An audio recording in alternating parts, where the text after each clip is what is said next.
Hello, welcome to the channel and thanks for joining me. So we've got an unboxing video today and I'm going to be shouting a bit because we are literally in the worst rain we've had in months here in England, and it's hammering on the windows, hammering on the roof, but we're dry in here and that's all that matters for now. So as I say, we've got an unboxing video. I'm pretty sure I know what this is, so let's get it open and find out.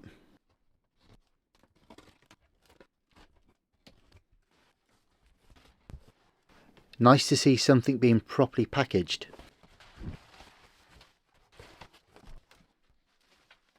Next for the bubble wrap.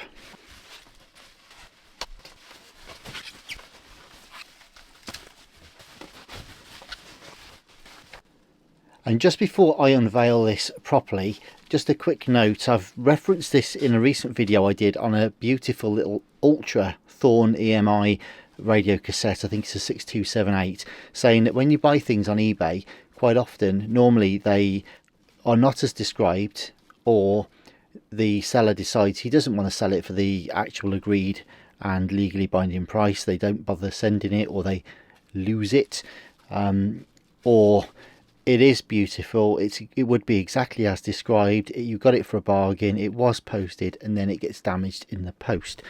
And I also get situations where I find it's quite often the most valuable or the rarest or most fragile items get thrown literally into just this rubbish little box or into a bag or something.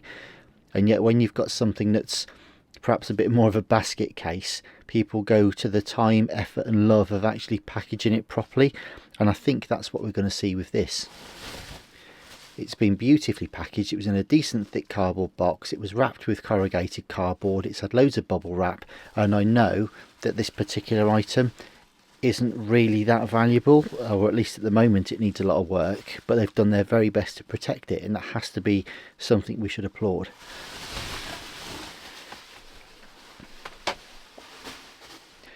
But anyway, here we go then. We've got ourselves a Hitachi, and it's a little boombox really, a radio cassette recorder that you can see here. And it's from the 8000 range, and you'll see on the back that it's the 8000E.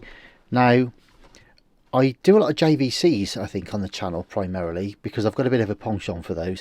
But I do repair and restore Sharp units. I do a lot of stuff on Hitachis, but don't generally feature them on the channel. And I'm just having a look here. This one, it's described as not working. It needs loads of work, I believe. As usual, the plastics come away, or coming away on the handle. That's seen better days. It was described as being somewhat of a mess, quite frankly.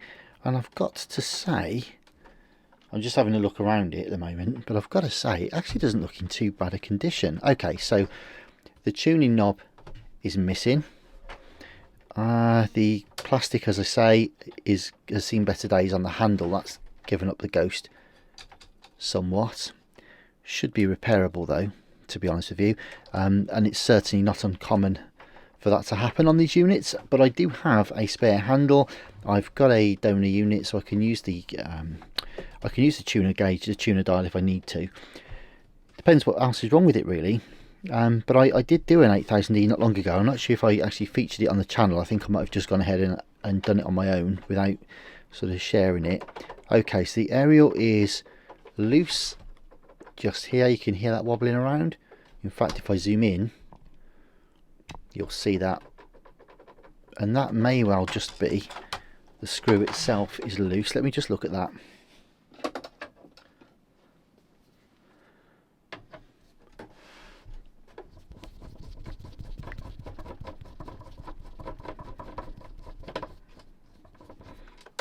No, it's either broken. I was actually screwing it in there, not unscrewing it, would you believe? And generally speaking, I might be able to sort that. I'm distracting myself. This was supposed to be an unboxing video. Let me just have another go. There we go. That's got it. Fixed. Sorted. Lovely. Basically, someone's obviously had a go at this. It obviously didn't work, and they've decided to start unscrewing everything. But that's the antenna screw there. This screw on the back is nothing to do with the actual casing of the unit, and if you remove that one, you'll just unscrew the aerial, so that would come loose. And there we go, just like that. One little job fixed. There's a tiny little bit of a bend in the aerial, but we'll be able to put that straight again, I think. Right, anyway, where was I? TRK-8000E, and I'm going to try it out actually. So I'm going to extend the aerial as best I can in a moment. But first, a quick overview. As I say, very simple radio cassette recorder. You've got your battery light and recording status LED just there. Your FM stereo light there. It's two-way, so you've just got your woofers there. These faux tweeters are, if I just get into the side here to show you, right, so these are not tweeters, these are the microphones, and then these are just embellishments in the actual casing, that grill. So instead of being woofers, tweeters, microphones, these are actually just woofers, microphones and decoration. So that's just that there. Right, okay, counter seems to work. Headphone socket at the front. We've got a mono stereo switch on the side. Radio is 4-band. You've got your FM with the stereo, which is selectable via the mono stereo switch there. Short, medium and long wave. Well, the actuators are working on the board, which is good. You've got a sleep mode there, radio and tape. Ditto for the actuator, that's working on that one. And here we've got a master volume, balance and a tone. Right, okay, so with regard to the cassette mech on this, you've got your regular kind of features really. Your stop eject is just there. Pause is very lazy. I don't know if I get that in side view, you might see how slow that is. Wait for it, wait for it, wait for it. Yep, here it comes, there it is. So basically we've got a very lazy mech. Oh yeah, that needed some work to press. Yeah, these buttons are taking ages to come back. Basically the mech is greased up inside. Obviously it's greased up inside when it's made, but that grease hardens and dries out over time, causes extra friction, and then the whole mech starts to just become gooey and not really working. Anyway, that's that. So it's going to need lubrication. It's definitely going to need belts. What else do we think? Well, it's actually not in bad condition. Like I say, the handle might be repairable. Certainly I've got a replacement, I think, anyway. Yeah, just having a little mooch around, really. Nothing's broken. There's a bit of a, if you can hear this, there's something rattling around in there. I think somebody's had a go at this. Maybe, yeah, maybe the belts have stopped working or something, and they've decided, oh, I know, I'm going to have a look at that, and expect there to be, you get this quite a lot from people that are selling stuff. They say, oh, it just needs a rubber band. I think some people take the back off expecting there to be like a circle with a hole, you know, just saying put elastic band here. You won't get that with the TRK, although the TRK-8000 is actually one of the easiest TRKs to work on, so I think I will do this on the channel. But anyway, let's just see if it works or not.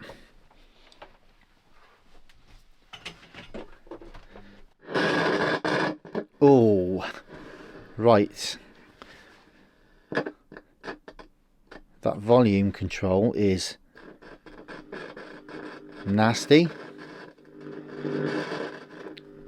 Right, let's see. I'm going to kill the lights, see if we can get some FM stereo. It might go very dark now because it's such a dark, rainy day outside. I've turned most of the lights off because they do interfere with the FM. So I'm just going to put that across to FM there. Bring the aerial out a little bit at least. And have we got... Let's get some volume back. Yeah, we might be alright. I'm going to see if I can just salvage a little tuning knob from my other units. Yeah, I've got one here that's somewhat of a mess. So let me just rob that one off of there a minute. And put that one to one side. I've just noticed the handle's not very good on that one. So we might not be able to salvage that one. Right, here we go then. I'm going to use the tuner. Good. FM stereo light is coming on and the dial cord is working. So let's just try and get some volume without it crackling too much.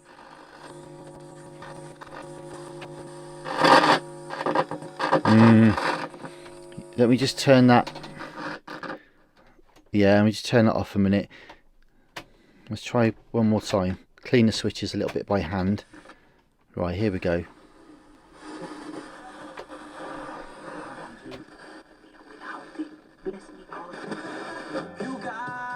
There we go, we got there. We got there. The balance control is filthy.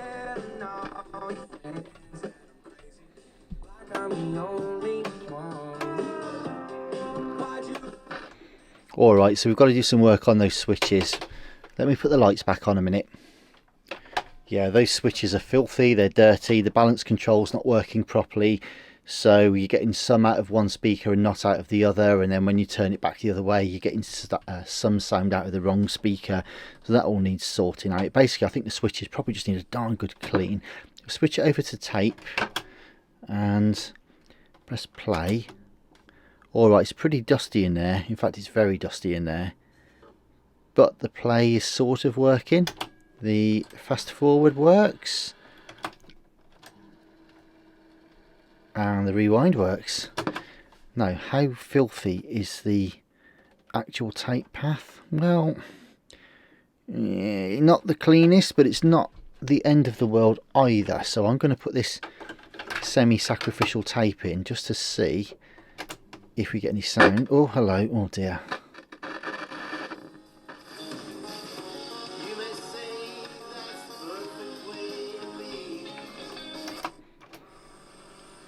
Alright, okay.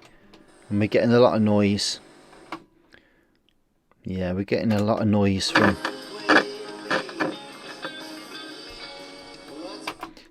Yeah, it sounds like we've got some sort of filter cap issues. Maybe the power supply isn't so clean anymore. We're getting a lot of hum and stuff from the transformer and what have you. But anyway, we'll check that with batteries. We'll check the caps on the power supply and what have you in due course. Right, okay. But what it does mean is that we got half a chance with this one. So we've got this TRK-8000E. It's in a fairly tidy condition overall. Not too banged about, not too scratched up.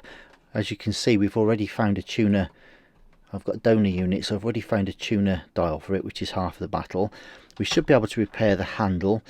The switches and the pots desperately need cleaning. We'll clean those up properly before we look at anything else, because that generally will fix a lot of the problems, or at least give us a steer as to what the residual issues are. The cassette mech is working, in inverted commas. It's filthy in there, it's lazy, so it needs a decent clean, a degrease, relubrication. We'll put some fresh belts on there, clean the tape path, and just I dare say it's going to be pretty grotty inside the casing. Lots of dust and moths. You'd be amazed what you find in the back of some of these things sometimes. But overall, this will be a lovely unit, I think, when it's done. So got some genuine potential. So we will go ahead and do this in a video, follow-up video, not too far into the future. So to that end, do subscribe, hit the notifications bell to make sure that you see when this one gets repaired. I'll be back soon then. I'll see you then. In the meantime, stay safe and all the best for now. Thanks a lot. Bye bye.